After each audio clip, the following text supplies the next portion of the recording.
முதலா வேட்பாளர் பட்டியலை வெளியிட்டு தேர்தல் பிரச்சாரத்தை தொடங்கின நாம் தமிழர் கட்சி 234 தொகுதியிலும் தெரு தெருவா போய் மக்கள் சந்திப்பெல்லாம் நடத்துறாங்களாம் சொல்லிக்கிறாங்க. தலைவா, இரண்டாவதா வேட்பாளர் பட்டியல் வெளியிட்ட பாஜக அடுத்த கட்ட பட்டியல் ஏப்ரல் முதல் வாரம் வரும் அப்படின்னு சொல்ல, இறுதி பட்டியல் அதுக்கு அடுத்து வந்து சேருமா பேசிக்கிட்டாங்க. இரண்டாவது பட்டியல்ல மாநில தலைவரோட பேர் இடம் பிடிக்க வாய்ப்பு இருக்குதாமா. அது மட்டும் இல்லாம புதுமுகங்கள் பலரோட சேர்த்து திரை பிரபலங்கள் சில பேரோட பேரை இடம் பிடிக்கிறதுக்கு வாய்ப்பு இருக்குதாமா. பேச்சா கிடக்குது.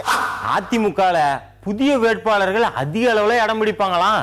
நேர்காணலுக்கே வராத சில பேருக்கும் வேட்பாளர் ஆகக்கூடிய வாய்ப்பும் இருக்குதான். எல்லாம் இந்த புகார் பட்டியல் செய்யற வேலைதானா பேசிக்கிட்டாங்க. ஐயா, அதிமுகவோட வழக்கறிஞர் அணிக்கும் இளைஞர் இளம் பெண்கள் பாசறைக்கும் அதிக அளவு வாய்ப்புகள் உண்டா. அத்தோட ஜே பேரவைக்கும் போதுமான அளவு சீட்டுகள் கிடைக்க வாய்ப்பு உண்டா பேசிக்கிட்டுதாங்க ஐயா. 40 வயசுக்கு உட்பட்டவங்க பாதிக்கு மேல இருப்பாங்களாம். அதனால டாக்டர், வக்கீல், பட்டதாரிகன்னு வேட்பாளர்களை இறக்கி விட்டு வாக்காளர்களை பூரா கவர் பண்ண அதிமுக ரெடியா இருக்காங்களாம் சொல்லிக்கிட்டாங்க. இன்னொரு பக்கம் தலைவா, திமுகவுல மூத்த நிர்வாகிகள், மாவட்ட செயலாளர்கள் இவங்க தலையீடு இல்லாம பட்டியல் வெளியாக வாய்ப்பு இருக்குதா.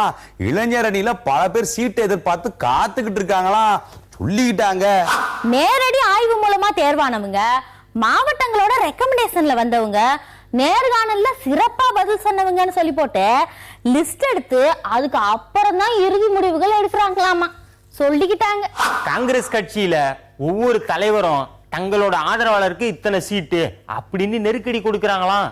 எல்லாம் டெல்லியில தான் முடிவாகி வெளியில வருமா பேசிக்கிட்டாங்க. ஐயா, மக்கள் நல கூட்டணிக்கு ஒரு சில கட்சிகள் வரும்னு இன்னமும் எதிர்பார்ப்பு இருக்குதான்.